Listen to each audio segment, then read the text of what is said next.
नि राजखान्थियारि थासारिखौ लानानै नैबे समाव बिटिआरआव रायजो जानाय बर' सुबुंजों लोगोसे गासैबो हारि हारिसाफोरनि गेजेराव मोनसे सोंलु आरो मोनसे थासारि सोमजिबाय थादों आरो बे समाव दुलाराय बर' फरायसा आफादनिफ्राय जोङो स्पष्टयै मोननैसो बाथ्राफोरखौ बर' रायजो राजा आरो बर' हारि अनफावरि गासैनिसिमबो जोङो थोंजोङै जोङो फोरमायनो नागिरो बा जोङो बुंनो नागिरोदि जे नैबे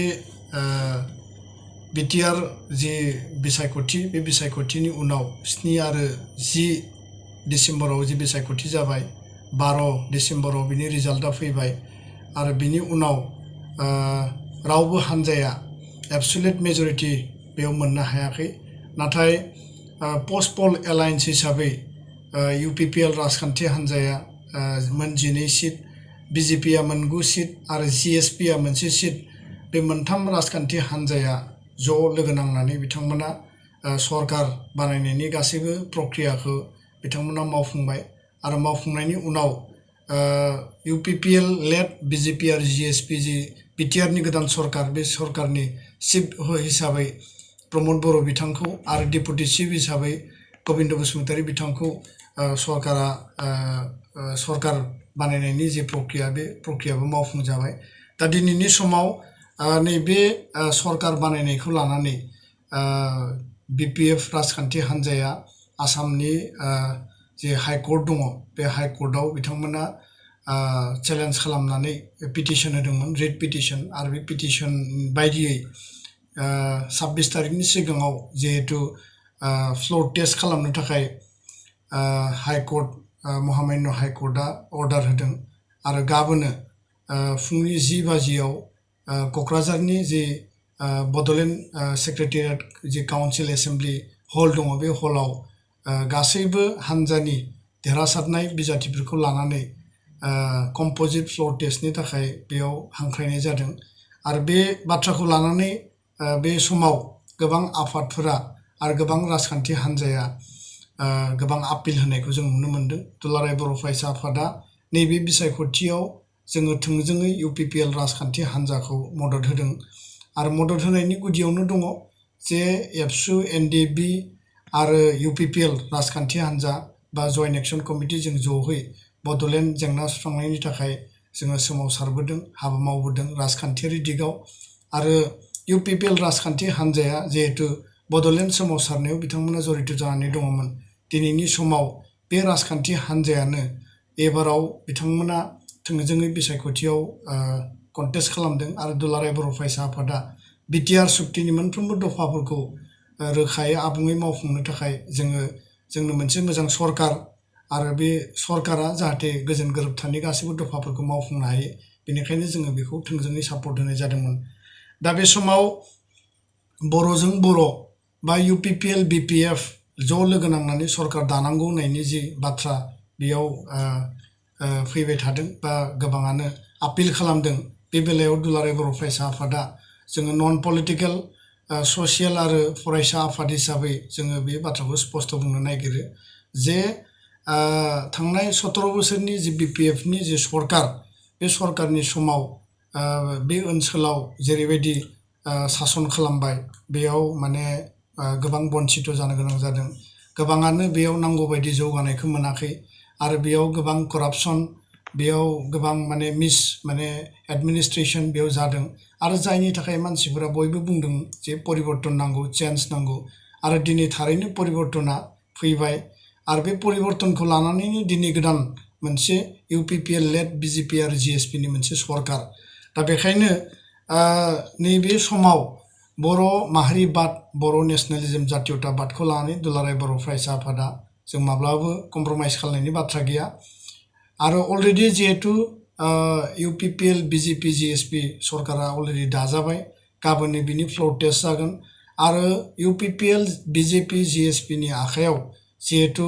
साफिसियेन्ट नाम्बार्स सरकार दानो थाखाय जे मेजरिटि जि नांगौ बिनि बांसिन नाम्बार्सआ बिथांमोननियाव दङ बिथांमोना गाबोननि जि फ्लोर टेस्ट बे फ्लोर टेस्टआव बिथांमोना देरहासार जागोन बियो मोनसे रोखा बे मोनसे नुथाय आरो बेखायनो दुलाराय बर' फरायसा आफादा बे बाथ्राखौसो जोङो बुंनो नागिरो जे गाबोननि जि फ्ल'र टेस्ट बे फ्ल'र टेस्टनि गेजेरजों जाहाथे बिटिआरआव जि गोदान सरकार जि परिबर्तनखौ रायजोआ लुबैदों जि गुड एडमिनिस्ट्रेशन गुड गभर्नेन्सखौ जि लुबैदों करप्शन फ्रि मोनसे सरकारखौ जि लुबैदों बे सरकार फैनायनि बेलायाव जाहाथे गासैबो बिटिआरआव रायजो जानाय 32 लाख जनसाधारणा बर'जों लोगोसे गुबुन गुबुन हारि हारिसाफोरा बयबो जाहाथे आशीर्बाद होयो बयबो जाहाथे बोर सारस्रियो जाहाथे बे जि मोनथाम हान्जानि जि सरकार परिबर्तननि जि सरकार जि करप्शन फ्रि गुड गभर्नेन्सनि जि सरकार बे सरकारा जाहाथे मेजरिटि बिथांमोना जि स्ट्रेंथ दा आथिखालाव दङ बेखौ गाबोन फ्ल'राव बियो माने टेस्ट खालामनो हागोन आरो जाफुंसारनो हागोन नैथि बाथ्राया जाहैबाय जे प्रमद बर'आ आथिखालाव बिटिआरनि चिफ आरो गाबोननि फ्ल'रनि टेस्टनि गेजेरजोंबो बिथाङा चिफ महरै बिथाङा इनटेक्ट बहाल थागोन डेपुटि चिफ हिसाबै गबिन्द बसुमतारिया बे माने कन्टिनिउ बे माने बहाल थागोन बेयाव खुनु रावहाबो डिमट गैया डाउट गैया आरो बे अलरेडि डिसाइडेड दा बेखायनो बे बाथ्राफोरखौ लानानै दिनै हाग्रामा महिलारि बिथाङा आपिल खालामदों जे बर'जों बर' बा रिजनेल पार्टिजों पार्टि मानो सरकार दानो हाया जोङो नन पलिटिकेल आफादब्लाबो बे बाथ्राखौ लानानै स्पष्ट बुंनो नागिरो जे रिजनेल पार्टिनि जि कनसेप्ट बे कनसेप्टआ नोङो जि बाथ्राखौ बिथाङा दिनै माने बुंदों बेखौ मेनटेन खालामनांगौनि माने बिबाना बा दायित्वआ बिथांनियाव दङमोन खारन 2019आव जेब्ला हाग्रामा महिलारिजों गवायाव आरो दिल्लीयाव रायलायनाय जादोंमोन बे समाव बिथाङा बे रिजनेल पलिटिकेल पार्टिनि जि मोनसे जोंनि एप्रोचमोन बे एप्रोचखौ बिथाङा बेबायदि जेरैबायदि बिथाङा बेखौ गुरुत्व लानांगौमोन बा एक्सेप्ट खालामनांगौमोन बेखौ बिथाङा नाकच खालामदों इउजि ब्रह्म बिथाङाबो रायलायदों प्रमद बर' बिथाङा रायलायदों आरो बेयाव बिथाङा नांगौ बायदि जेरैबायदि कअपारेशन जेरैबायदि एलायन्सनि जि सिन्था बे सिन्ताखौ बिथाङा एक्सेप्ट खालामाखै आरो फारसेथिं जुदि जोङो नायोब्ला 2015आव जेब्ला हाग्रामाया 19टा सिट लानानै देरहादोंमोन आरो बेयाव मेजरिटि मोनाखैमोन बे समाव पिसिडिआरनि एबसुनि माने इन्डिपेन्डेन्ट केन्डिडेट 7 जन देरहादोंमोन बिथांमोनखौ लानानै बिथाङा रिजनेल कनसेप्टआव सरकार बानायनो हायोमोन नाथाय बिथाङा माखासे मानसिफोरखौ माने बायखांनानैसो गाव सरकाराव मेजरिटि हिसाबै श' खालामदों दा बेखायनो बिथांनि जि दिनैनि जिफोर बाथ्रा बे बाथ्राया गनायथाव नङा आरो बर' रायजो राजाया थारैनो बुजिगोन जे दुलाराय बर' फरायसा आफादा दिनै जोङो टप प्रायरिटि हिसाबै बिटिआर एकर्ड इमप्लिमेन्टेसनखौ जों लादों आरो इउपिपिएल राजखान्थि हान्जाया सरकार दाखांनायनि उनाव प्रमद बर' बिथाङा गबिन्द बसुमतारि बिथाङा आरो बिथांनि जि टीम दङ बे टीम बिटिआर जि गोदान सरकार बिथांमोना बिटिआर एकर्ड इमप्लिमेन्टेसनखौ टप प्रायरिटि लादों करप्शन फ्रि गुड गभर्नेन्सनि बाथ्राखौ बिथांमोना टार्गेट हिसाबै बा एजेन्डा हिसाबै लानानै खामानि मावदों दा बेखायनो बिथाङा दिनै आथिखालाव बे समाव जायफोर आपिलखौ खालामदों बे मोनसे राजखान्थियारि मोनसे खैसारसो आरो बिथाङा बे राजखान्थियारि खैसारनि गेजेरजों जे सानो नागिरदों आरो जों बुंनो नागिरो जे बिथाङा जुदि एसेबां रिजनेल पार्टिनि कनसेप्टखौ जुदि सानदोंब्ला बिथाङा थारैनो गाबोननि जि फ्ल'र टेस्ट जानो गोनां दङ कनफिडेन्स मसन जि फैनो गोनां दङ बेयाव इउपिपिएल हान्जाखौ सापर्ट खालामनानै बिथाङा भटदान होयोब्ला बिथाङा थारैनो जे माने जातीयताबाद सिन्तानि सासे माने मानसि बेखौ जोङो प्रमान खालामनो हागोन बा बिथाङा गावखौनो गावनि माने फ्ल'र टेस्टनि गेजेरजों बे जे जातीयताबादि सिन्तानि जि गोसो बेखौ बिथाङाबो टेस्ट खालामफानो हागोन दा बेखायनो बिथाङाथ' जेब्लायबो बुङो जे आङो माने सुबिदाबादि मानसि आंनि पार्टिया सुबिदाबादि दल हान्जा आरो बिथाङा 10 बोसोर कंग्रेसजों सरकाराव थाबोबाय बिनि उनाव कंग्रेसखौ गारनानै 5 बोसोर बिजेपिजों थाबोबाय दिनै बिथाङा गाव जेखौ मावनानै फैबाय आरो गावनि मावनायखौ बिथाङा दिनै माने आन्दोआव दोननानै बुंनो नागिरो जे बिजेपिजों इउपिपिएलजों मानो सरकार दानो मोननांगौ व्हेरेस गाव 10 बोसोर कंग्रेस नेशनेल पार्टिजों सरकार दाबाय 5 बोसोर बिजेपिजों सरकार दाबाय आरो दिनै बिथाङा जोंनि सायावसो कुइसनखौ दोननो नागिरदों दा रायजो राजाया थारैनो मोजाङैनो बुजिगौ रायजो राजानियाव बुजिनायनि जेबो आंखाल गैया होननानै आं सानो दा बेखायनो आङो खावलायगोन जे हाग्रामा महिलारिया जुदि थार गोसोनि सुबुंब्ला मोजां सरकार मोजां सासनखौ जुदि लुबैयोब्ला बर' जातिनि जौगानायनि थाखाय जुदि बिथाङा बाथ्रा सानोब्ला बर' हारि गेरेमसा जानायनि बाथ्राखौ जुदि बिथाङा गोसो गोरबोजों जुदि मोजां मोनोब्ला खारन बिथाङाबो संग्रामि सासे दैदेनगिरिमोन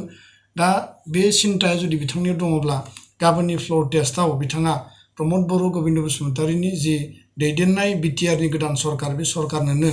बिथांनि देरहासारनाय साफ्रोमबो सा 16 आथिखालाव जि दङ MCLA बिथांमोना भट दान होगोन होननानै आङो मिजिंथियो आरो खावलायो खारन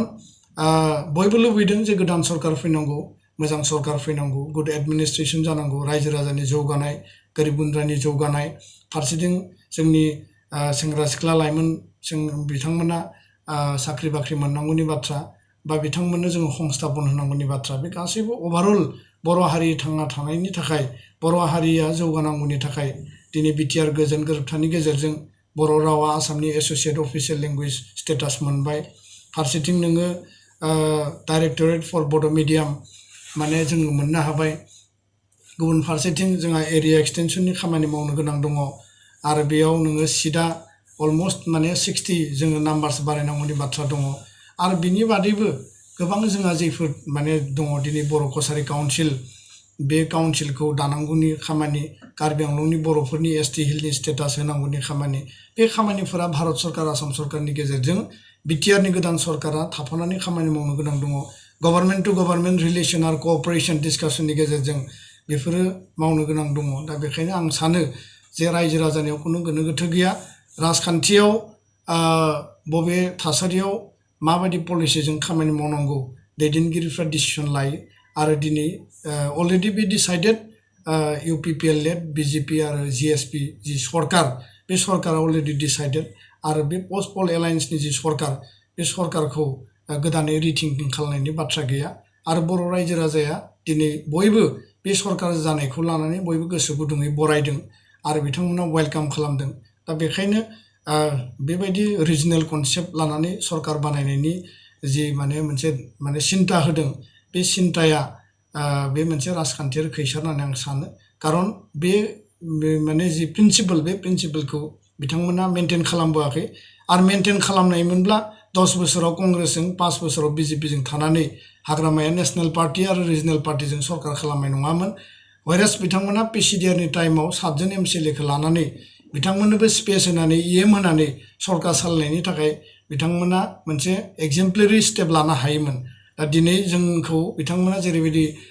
कुइसन खालामदों जोंनो जेरैबायदि आपिल खालामदों बे आपिलखौ गावसोर मेनटेन खालामनायमोनब्ला दिनै बियो थारैनो दिनैनि तारिखाव बे जुक्ति गोनां मोनसे थासारि जागौमोन होननानै आं सानो दा बेखायनो बर' रायजो राजानिसिम आंनि मोनसे आर्नेस्ट आपिल जे गाबोननि जि फ्ल'र टेस्ट बे फ्ल'र टेस्टआव गोदान सरकार UPPLनि प्रमद बर' गबिन्द बसुमतारीनि बे सरकारा साक्सेसफुलि बेयाव देरहासार जागोन आरो बिनि गेजेरजों फैबाय थानाय 5 बोसोरनि थाखाय बे सरकारा शक्तिशाली गोहो गोनां